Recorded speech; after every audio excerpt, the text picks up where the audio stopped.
Hello student, welcome to my channel school online 24/7 and आज मैं आपको पढ़ाऊंगी glimpses of the past.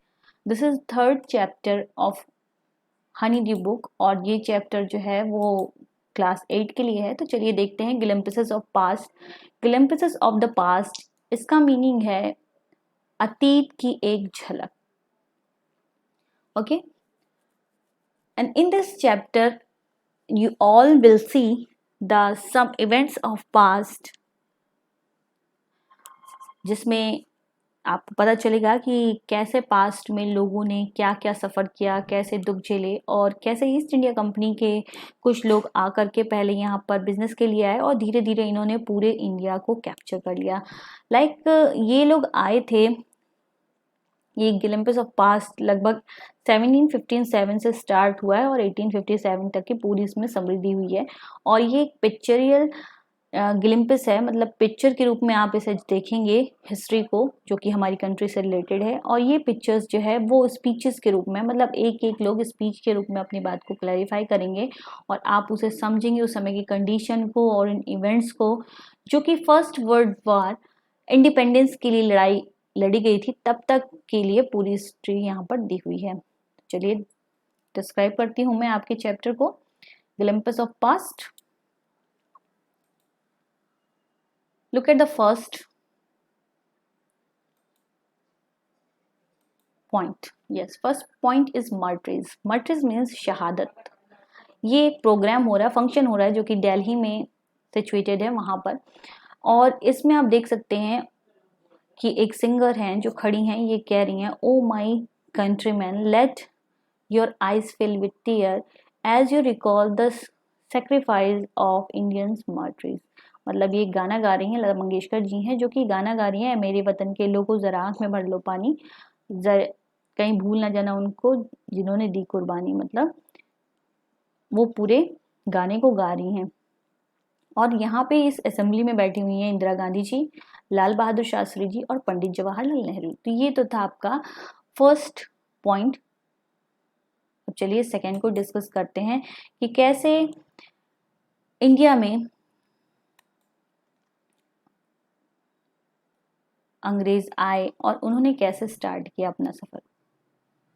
First देखते हैं, second, the companies conquest. Companies refers dear East India Company, अंग्रेजों के लिए दिखाया गया कंपनी को, इस नेम को। और कॉन्क्वेस्ट मतलब होता है जीत। ये दौर चला इनका 1757 से 1849 तक। With its superior weapons the Britishers और British East India Company was extending its power in 18th century. लगभग 18वीं शताब्दी में भारत में ये अंग्रेज आए अपना व्यापार करने के लिए। उन्होंने धीरे धीरे बढ़ा लिया अपने शासन को, अपने राज्य को, क्योंकि इनके पास सुपीरियर टेक्नोलॉजी के वेपन्स थे, उस समय के औजार थे सबसे ज़्यादा श्रेष्ठ, जो कि उस समय हमारे भारतीयों के पास नहीं हुआ करते थे। हम लोग उस समय उतनी सुपीरियरिटी को नहीं प्राप्त किए हुए थे। और ये उस समय का समय दिखाया जा रहा है जो कि 1765 का है। यहाँ आप मैप पे देख सकते हैं, यहाँ पे 2 पॉइंट डिस्ट्रीब्यूट किया हुआ है। पहला है ब्रिटिश का, जो कि पिंक जोन है, ये दिखा रहे हैं कि 1765 में ब्रिटिशर्स ने इतना ही पार्ट जो है वो कैप्चर किया हुआ था। और दूसरा है येलो जोन, जो कि इंडियन प्रिंसेस का है, यानी पूरे इंडिया पे उस समय इंडियन प्रिंसेस का यानी इंडियंस का कैप्चर था, कब्जा था, और इन लोगों ने स्टार्टिंग की थी। चलिए चैप्टर स्टार्ट करते हैं। Indian princess were short sighted. The people had no peace due to the such constant fight. The upstart Raja Ba called the English merchants. They will help me to defeat him. यहाँ पर आप देख सकते हैं कि इस diagram में बताया जा रहा है कि जो इंडियन प्रिंसेस थे वो बहुत ही शॉर्ट साइटेड थे। शॉर्ट साइटेड मीन्स जो बहुत दूर की दृष्टि नहीं रख पाते हैं, बहुत ही थोड़ा सोच पाने वाले लोग। और उस समय जो लोग थे वो लोग लगातार हो रही लड़ाइयाँ, जो लगातार लड़ाइयाँ हो रही थी, फाइट हो रही थी, उससे बहुत ज़्यादा डिस्टर्ब थे। वहाँ पर बिल्कुल भी पीस यानी शांति नहीं थी। तो उस समय जो स्टार्टिंग के यानी जो पहले राजा थे, राजा बाह, उन्होंने बुलाया अंग्रेजी जो व्यापारी थे, मर्चेंट्स थे, उनको बुलाया और उन्होंने सोचा कि शायद ये मर्चेंट्स ही उनकी कुछ हेल्प कर पाएँ इन अंग्रेज़ों को डिफीट करने में यानी हराने में। तो ये सोच करके उन्होंने जो अंग्रेजी मर्चेंट्स थे, जो व्यापारी थे, उन्हें अपने राज्य में यानी सभा में बुलाया। आगे देखिए, the rivalries had the East India Company at its could easily subdued Indian princes one by one। और जो rivalries, जो विरोधी थे, उन्होंने हेल्प की ईस्ट इंडिया कंपनी की और बिल्कुल आसानी से उन्होंने भारतीय शासकों को, भारतीय जो राजकुमार थे, उन्हें एक एक करके हरा दिया, क्योंकि उनके आपसी जो रहने वाले थे वही लोग विद्रोही थे और वो लोग उनकी मदद कर रहे थे इसको, ब्रिटिशर्स को आगे बढ़ाने में। और इस प्रकार से वो उन्हें आसानी से हराते गए, क्योंकि जो ब्रिटिशर्स थे उनकी जो योजना थी वो यही थी कि फूट डालो और राज करो, उनकी पॉलिसी थी, और जिसके थ्रू वो आसानी से जो राजकुमार थे उनको हरा दिया करते थे। उसके बाद अफार सिंह ruler like the brave Tipu Sultan of Mysore for the British till he died fighting. जो फार सिंह मतलब होता है जो दूर की नजर रखने वाले पारखी थे, टीपू सुल्तान जो कि मैसूर के राजा थे, ये बहुत ही बहादुर थे और इन्होंने ब्रिटिशर्स की जो योजना थी उसे समझ लिया था, फूट डालो राज करो वाली। और उस पॉलिसी को समझने के बाद ये लंबे समय तक उनसे युद्ध करते रहे और तब तक ये अंग्रेजों के विरुद्ध लड़े जब तक इनमें सांस थी, और आखिर में ये शहीद हो गए, यानी मर गए, शहादत को उन्हें प्राप्त की। अब नेक्स्ट पॉइंट आता है, देखते हैं क्या है। यस, नेक्स्ट पॉइंट में आप देख सकते हैं यहाँ पे दो सेट बना हुआ है। How did Indian react to these conquest, मतलब जो भारतीय थे उनका क्या रिएक्शन था जब अंग्रेज इस चीज को जीतते चले जा रहे थे, युद्ध को जीतते चले जा रहे थे, तो उनका क्या रिएक्शन था। इनके विरोध में दो सेट बन गया था। एक सेट जो था वो अंग्रेजों के सपोर्ट में था और दूसरा उनके विरोध में बात कर रहा था। देखिए कैसे। Thank God there is peace in the country now, no more war and no looting by the thugs. It is God who sent the Britishers, our destiny is linked with them. पहला set जो है वो बातें कर रहा है, भगवान का बहुत बहुत शुक्रिया, यहाँ पर अब शांति है और हमारे देश में किसी भी प्रकार की अब युद्ध नहीं हो रहा है, ना कोई लूटपाट हो रही है। थग्स मीन्स होता है लुटेरे, लुटेरों के द्वारा, रॉबर्स के द्वारा।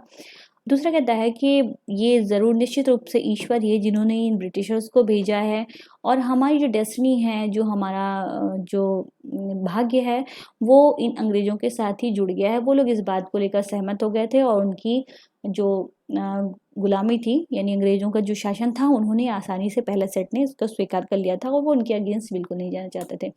दूसरा सेट देखिए क्या बातें कर रहा है। The white man has killed or dethroned the our king, some king were not good, but after all they were of this land.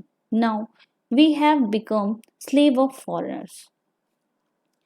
जो दूसरा सेट है वो कह रहा है कि जो वाइट मैन है, जो अंग्रेज हैं, वो लोग हमारे जो राजा हैं उनको मार रहे हैं और उनके जो राजा के जो राजगद्दी है, यानी जिनका शासन है, वो भी उनसे छीन ले रहे हैं। डिथॉर्न मतलब होता है गद्दी से विहीन कर देना।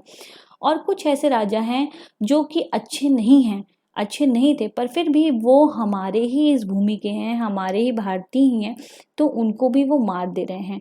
तो तीसरा कहता है कि उन लोग के डिस्कशन का ये कंक्लूजन निकलता है कि अब हम पूरी तरीके से स्लेव हो गए हैं, गुलाम हो गए हैं इन फॉरेनर्स के, इन विदेशियों के। तो इस प्रकार से भारत पर अंग्रेजों ने अपना शासन स्थापित कर लिया था धीरे धीरे।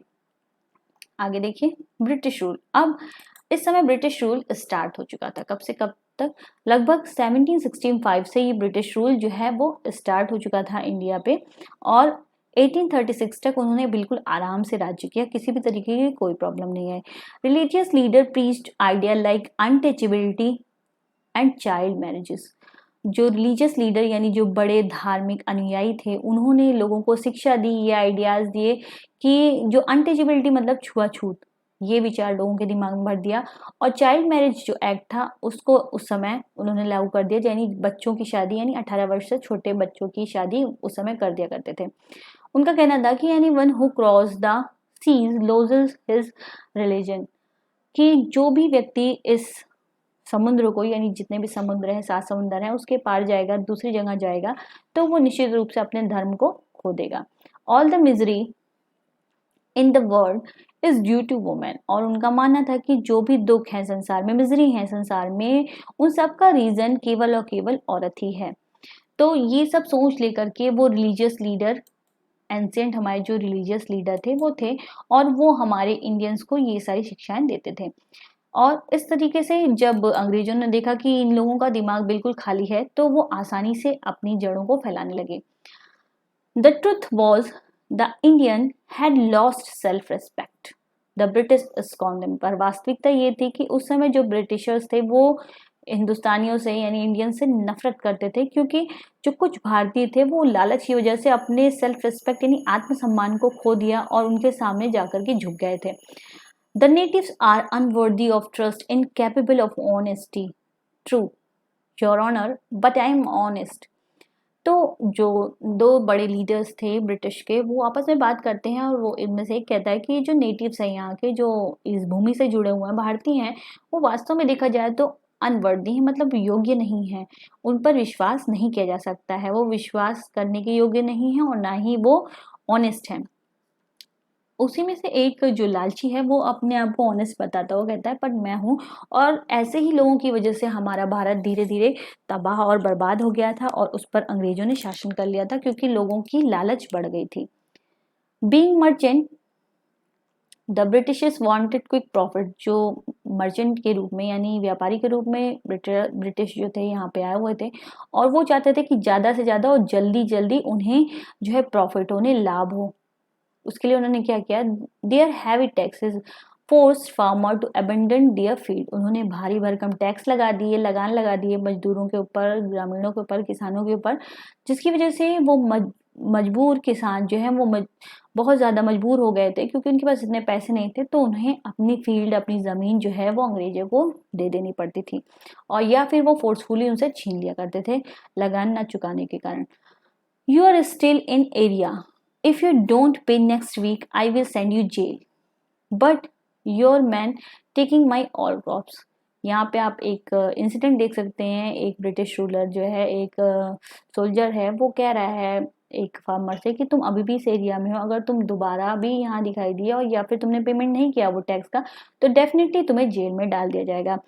तो फार्मर अपनी सफाई को उसके सामने पेश करते हुए कह रहा है पर आपके आदमी ने मेरी सारी क्रॉप्स ले ली हैं, सारा अनाज ले लिया जो कि मैंने इस फील्ड में उगाया था, तो मैं कैसे पे करूं, मैं कैपेबल नहीं हूं पे करने का। तो इस तरीके से वो लोग जो थे भारतीयों पर, स्पेशली किसानों पर बहुत ज़्यादा जुल्म कर रहे थे और उन्हें बहुत ज़्यादा सता रहे थे, यातनाएं दे रहे थे, और उनके सारे काम को भी उन्होंने अपने पावर के थ्रू नष्ट कर दिया था। चलिए नेक्स्ट देखते हैं। Still the Britishers invented other method which gave them more profit। अभी भी उन्हें मतलब सेटिस्फैक्शन नहीं था, तो उन्होंने क्या किया, और ज़्यादा प्रॉफिट पाने के लिए नए नए रास्ते चुनने शुरू किए। अंग्रेजों ने जो है वो एक नया रास्ता खोज निकाला। वो क्या था, the goods manufactured in England should not have any import duty when brought into India, a good idea. The East India Company law began to cripple Indian industry. उन्होंने ये आइडिया निकाला कि जो सामान, जो भी गुड्स है, जो कि गुड्स में होता है सामान, जो सामान बन रहा होता है इंग्लैंड में और यहाँ भारत में इंपोर्ट किया जाता है यानी आयात किया जाता है, उस पर किसी प्रकार की इंपोर्ट ड्यूटी नहीं लगाएंगे, कोई टैक्स हम लोग नहीं लगाएंगे, उसे टैक्स फ्री कर देंगे जब वो इंडिया में लाया जाएगा। यानी इंडियन पैसे खर्च करेंगे भेजने के लिए और लेने के लिए, और हम फ्री ऑफ कॉस्ट ये काम करते रहेंगे। और लोगों ने उसके आइडिया को सराहा, वाह बहुत अच्छा आइडिया है। तो इस तरीके से ईस्ट इंडिया कंपनी ने भारत में ये लॉ स्टार्ट किया, और धीरे धीरे इन्होंने इंडियन इंडस्ट्री को क्रिपल कर दिया। क्रिपल मीन्स होता है अपाहिज कर देना, हैंडीकैप कर देना, और भारतीयों के पास कोई भी रास्ता नहीं बचा।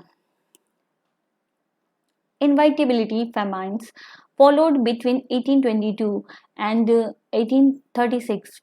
15 lakh Indians died of starvation. The British policies ruined the export artisan and their business. और बहुत ही दुख की बात है कि फमैन में अकाल पड़ा, जब मतलब स्कार्सिटी हो जाती है यानी भोजन का अभाव हो जाता है, तो और ये चला लगभग 1822 से 1836 तक, और इस अकाल की वजह से लगभग 15 लाख भारतीय मर गए। स्टार्वेशन मीन्स भुखमरी के कारण, क्योंकि उन्हें खाने के लिए भोजन नहीं था। और जो ब्रिटिश पॉलिसीज थी इन्होंने र्यूंड कर दिया, नष्ट कर दिया एक्सपर्ट्स को, आर्टिसंस मतलब जो कलाकार थे उनको, और उनके बिजनेस को, उनको व्यापार को। इस तरीके से इन्होंने छोटे मोटे जितने भी कलाकार थे और किसान थे और जो भी अच्छे एक्सपर्ट्स थे अपने एरिया के, उन सबको खत्म कर दिया और अपने राज्य को धीरे धीरे बढ़ाते गए अपने प्रॉफिट के लिए। तो ये तो था आपका first part glimpses of past का। अगर आपको वीडियो अच्छे से समझ में आया हो, पार्ट 1 अच्छे से समझ में आया हो, तो वीडियो को लाइक कीजिए, कमेंट कीजिए और शेयर कीजिए, और साथ ही साथ मुझे कमेंट करके ये भी बताइए कि आपको वीडियो कैसे लगा। और चैनल को सब्सक्राइब नहीं किया हो तो चैनल को सब्सक्राइब कर लीजिए, और साथ ही साथ बेल आइकन को प्रेस कीजिए ताकि फ्यूचर में जितने भी मैं वीडियो अपलोड करूं वो इजीली आपको मेरे चैनल पे मिल जाए। And thanks for watching this video.